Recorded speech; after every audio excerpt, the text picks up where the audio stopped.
Sometime in the next few weeks, a bird you have never seen before is going to appear in your yard. It will land on a branch, or drop to the ground near your feeder, or pause briefly in the shrub at the edge of your property, and then it will be gone. You might not even catch it. A flash of color, a shape you don't recognize, and then the ordinary resumes. What you didn't know, what almost no one who watches birds ever realizes, is that this bird was not arriving for the first time. It had already seen your yard. It had already made a decision about your yard.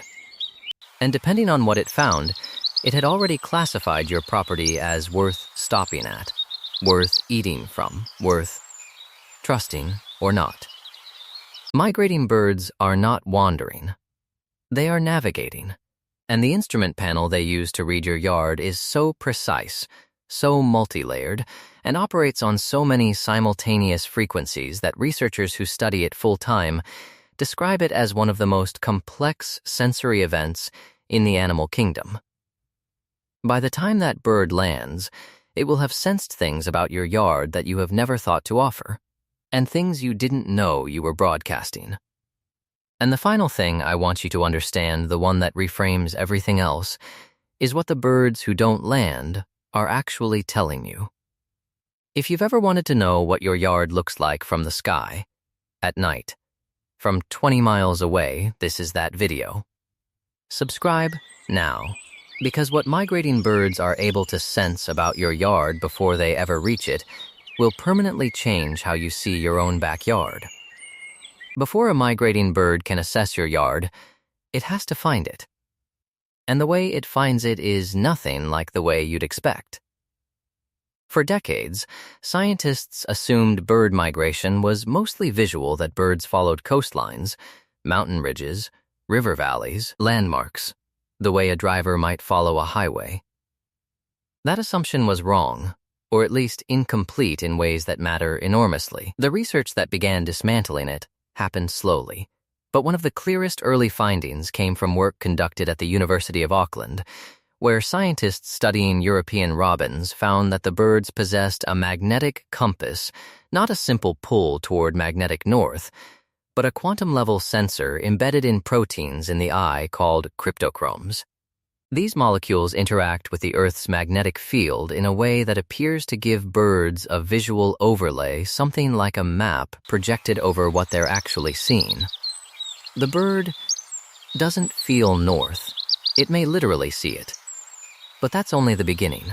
Research from the University of Oldenburg, and later replicated across multiple institutions, showed that this magnetic sense is tunable, that birds adjust their sensitivity based on the strength of the field they're flying through.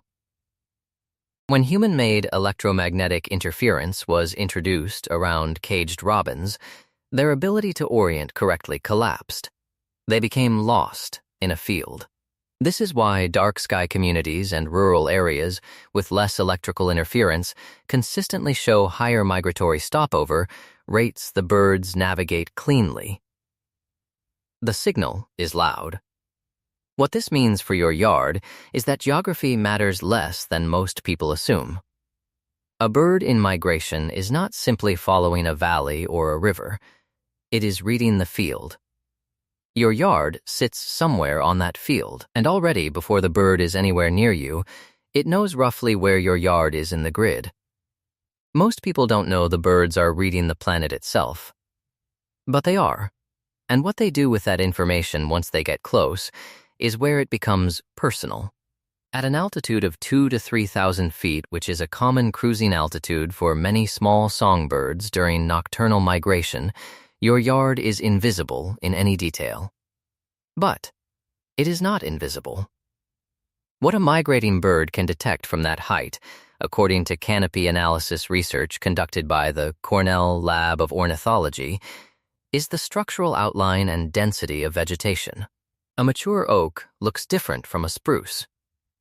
A yard with layered planting ground cover, shrubs, mid-canopy, tall trees reads differently than a lawn with a single ornamental tree in the center.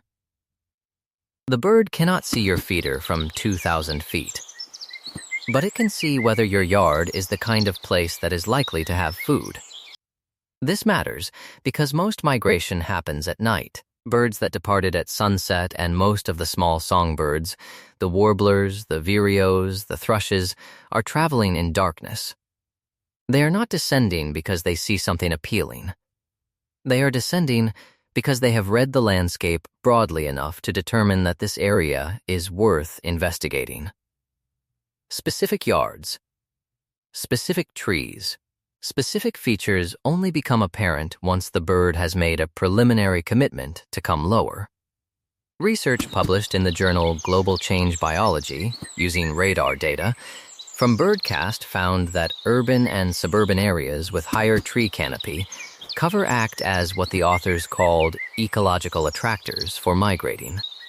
Bird spots where radar images literally show concentrations of descending birds, birds pulling out of the migration stream to drop into the landscape below. The trees don't just provide food and shelter.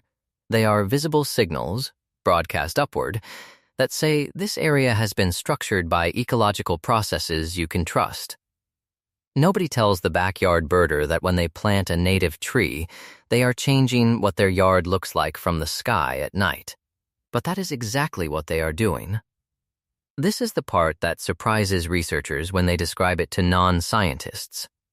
It surprises them because we don't think of yards as making sounds that matter. But to a bird flying overhead in the dark, your yard is broadcasting constantly. In 2020, a team at the University of Windsor studying acoustic ecology in urban and suburban environments documented something that ornithologists had theorized but rarely quantified. The nighttime soundscape of a yard with consistent insect life, crickets, katydids, cicadas in season, produces an acoustic signature that differs measurably from manicured lawns or pesticide-treated properties. And migrating birds respond to it. The connection is direct. Insects are the primary food source for the overwhelming majority of migrating birds. Warblers don't eat seeds. Thrushes don't eat seeds.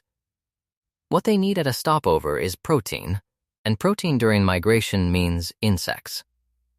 A yard that supports insect populations through native plantings, leaf litter left in place. Reduced pesticide use is not just providing food, it is generating an audible signal that food is present. The sound of a living yard carries.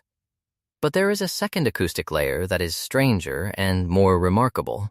Research from Old Dominion University, and later expanded in studies supported by the American Ornithological Society, found that migrating birds actually produce calls while in flight, soft, brief contact calls, most of them in the range of 1 to 5 seconds, often at frequencies just at the edge of human hearing.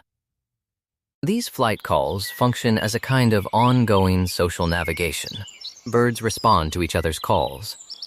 When a bird gives a flight call over a yard and hears return calls from birds already on the ground, birds that have already landed and found the site acceptable, the overhead bird receives real-time social confirmation that this is a trustworthy stopover. Your yard can be in that conversation. Or it can be silent. For most of the 20th century, the scientific consensus held that birds had an almost negligible sense of smell. It was one of those facts that got taught, repeated, and assumed, and it was largely wrong. The correction began with seabirds. Research on albatrosses and petrels, birds that must locate food in the open ocean, where visual landmarks are useless, established that they could navigate by smell over hundreds of miles. But the assumption held that songbirds were different. Smaller olfactory apparatus, different evolutionary pressures, less reliant on smell. Then came a series of studies in the early 2010s that changed the picture. A research team at the University of Pisa examined European robins and found that when their olfactory sense was blocked, their ability to orient using the magnetic compass was disrupted. The smell and magnetic senses were not independent. They were integrated. The olfactory system appeared to help calibrate the magnetic map. And more recently, Work published in scientific reports examined what birds were actually detecting and found that volatile organic compounds released by plants, soil microorganisms, and decomposing leaf matter all produced chemical profiles that varied meaningfully by habitat type. A yard with healthy soil biology, the kind of soil you get when you're not applying synthetic fertilizers and herbicides, constantly has a different chemical signature than compacted treated ground. This does not mean your yard needs to smell a certain way to attract migrants, but it does mean that what your yard is biologically, chemically, is not invisible to a bird's nose any more than it is to its eyes or ears. The bird is assembling a profile. It is cross-referencing inputs from multiple sensory systems simultaneously, and a yard that registers across all of them as ecologically alive is a different kind of signal than one that is quiet, clean, and chemically simplified. Most people think of their yard as something they see. Birds think of it as something they read. Of all the things your yard is broadcasting to migrating birds, light is the one that creates the most complicated relationship, because light both attracts and kills. The attraction is well documented. Migrating birds, particularly songbirds, are drawn to artificial light sources during nocturnal migration. The mechanism is still being studied, but the most widely supported explanation is that artificial light disrupts the magnetic orientation sense, and when birds lose magnetic bearing, they default to a more primitive behavior and fly toward light sources the way they once oriented toward the moon and stars. Urban light domes visible from 50 miles away pull birds out of their migration path. Individual lit buildings pull birds into glass. The American Bird Conservancy estimates that between 300 million and 1 billion birds die from glass collisions in the United States each year. Research published in the journal Condor, Ornithological Applications, found that lit buildings during peak migration nights attracted exponentially more birds than unlit ones, and that a significant percentage of attracted birds either collided with glass or circled until dawn in a state of energetic exhaustion, unable to refuel before continuing south. This is where the information becomes uncomfortable. The lights that make your yard visible, that illuminate your garden, that pour through your windows, they are part of the signal your yard sends. To a bird already stressed from hundreds of miles of travel, a lit yard can be a trap. The same Condor study found that turning off non-essential lights during peak migration periods March through May in spring, August through October in fall, reduced bird collisions at monitored buildings by up to 60%. The effect is real. The adjustment is simple. And it is one of the few things you can do in an evening that has a measurable impact on a bird that has been flying since sunset. Most people who care about birds have never connected their porch light to the mortality rate of songbirds. The birds made that connection before we did. A migrating bird approaches your yard in the last hour before dawn. It has been flying for 6 to 8 hours. Its fat reserves the fuel it stored before departure are partially depleted. It needs to land. It needs to eat. It needs to rest safely. In the next few seconds before it lands, it is doing something that researchers at the Cornell Lab of Ornithology have described as a rapid multisensory risk assessment. The bird is not thinking in any way we would recognize as thought, but it is processing. It is weighing inputs from systems that have been refined over millions of years of selection pressure. It is reading the canopy structure. It is listening to the soundscape insects, other birds, alarm calls or their absence. It is assessing light levels, movement, open sight lines that allow escape if a predator appears. It is cross-checking magnetic position against its internal map. All of this happens faster than you can blink.